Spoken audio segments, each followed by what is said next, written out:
नमस्कार दोस्तों। चलिए आज प्रयागराज के कुंभ मेले की बात करते हैं। देखिए ये मेला 12 साल में एक बार आया है, क्योंकि ये महाकुंभ है। अर्ध कुंभ भी लगता है 6 साल में एक बार। और आपको पता होना चाहिए कि ये पृथ्वी पे लगने वाला सबसे बड़ा मेला है। इस मेले में न केवल हमारे देश के लोग आएंगे, देश विदेश से कम 10 करोड़ लोगों की आने की आशंका है, और इससे ज़्यादा भी लोग आ सकते हैं। तो मैं आपको बता दूं कि प्रयागराज में ये जो महाकुंभ मेला लग रहा है 13 जनवरी से शुरू होगा और ये 45 दिन तक चलेगा। पूरे 45 डेज चलेगा और 26 फरवरी को समाप्त होगा। आप लोगों में से बहुत लोगों को नहीं पता होगा कि जिसे हम शाही स्नान कहते थे उसका नाम अब बदल गया है। अब वह कुंभ अमृत स्नान कहा जा रहा है, क्योंकि ये शाही शब्द जो है ये मुगलिया लगता था और है भी उर्दू का, तो इसको बदल करके अब हिंदी का शब्द कुंभ अमृत स्नान का प्रयोग किया जा रहा है। तो कुछ खास तिथियां होती हैं जिस दिन ये कुंभ अमृत स्नान होता है।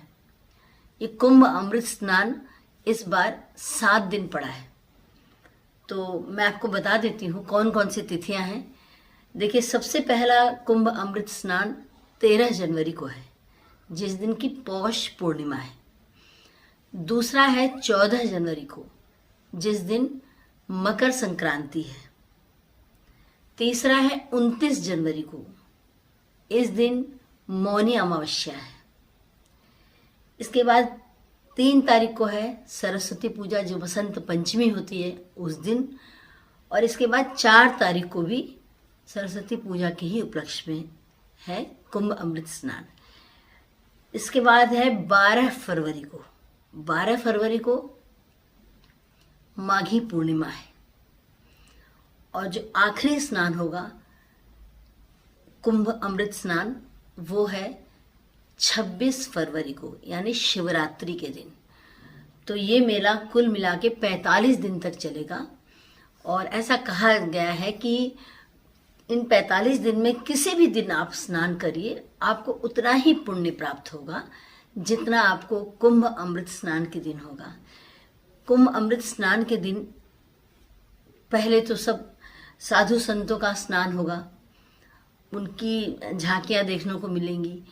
और इसके बाद जितने भी वहाँ पे आए होंगे लोग स्नान करने के लिए, उन सबको स्नान करने का मौका मिलेगा। तो मैं आपसे कहूँगी कि ये जो तिथियां 7 दिन है ना, इसके 2 दिन पहले मत आइए आप, क्योंकि बहुत भीड़ वहाँ पे होगी। और अगर आप आते भी हैं तो दूसरे तट पे नहा लीजिए। ज़रूरी नहीं है कि आप संगम तट पर ही नहाएं, त्रिवेणी के तट पर ही नहाएं, क्योंकि इस दिन बहुत भीड़ होगी। और अगर आप आना चाहते हैं, अगर आप सक्षम हैं आने के लिए और आप चल सकते हैं 20-21 किलोमीटर या 15-20 किलोमीटर, तभी आप आइएगा इस कुंभ अमृत स्नान के दिन।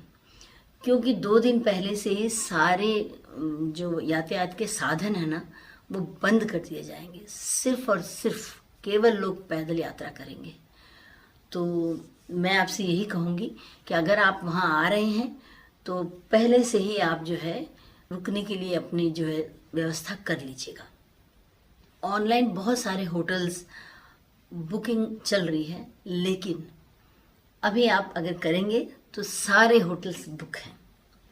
वहाँ पे प्रशासन ने भी बहुत अच्छी व्यवस्था की है। वहाँ पूरा टेंट सिटी बना हुआ है, बन भी रहा है, अभी बन भी गया है।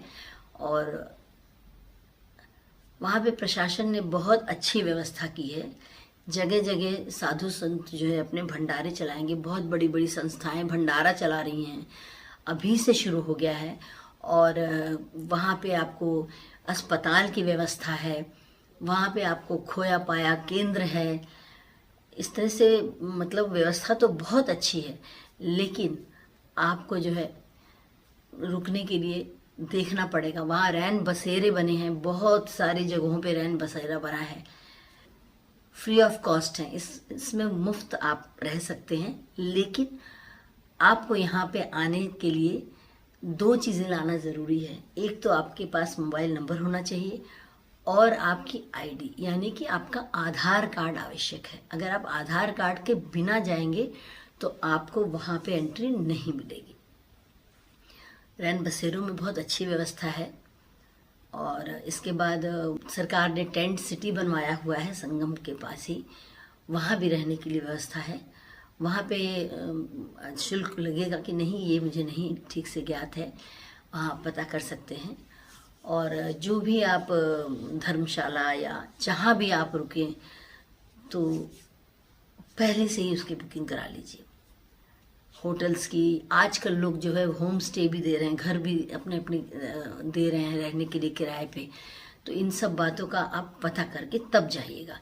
और मैं आपसे बता रही हूँ कि ऑथेंटिक वेबसाइट से ही आप होटल बुक कराइए या कोई भी चीज़ बुक कराइए, ऑथेंटिक वेबसाइट होनी चाहिए जो कि एक तो गवर्नमेंट की ही है ना, kumbh.gov.in। और बाकी जो भी जहाँ से भी आप कराएंगे आप उसकी ऑथेंटिसिटी पता कर लीजिएगा कि भाई ये ऑथेंटिक है कि नहीं है।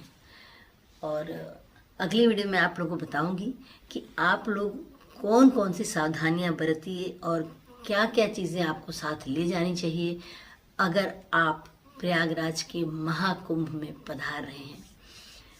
तो अगले वीडियो तक के लिए नमस्कार।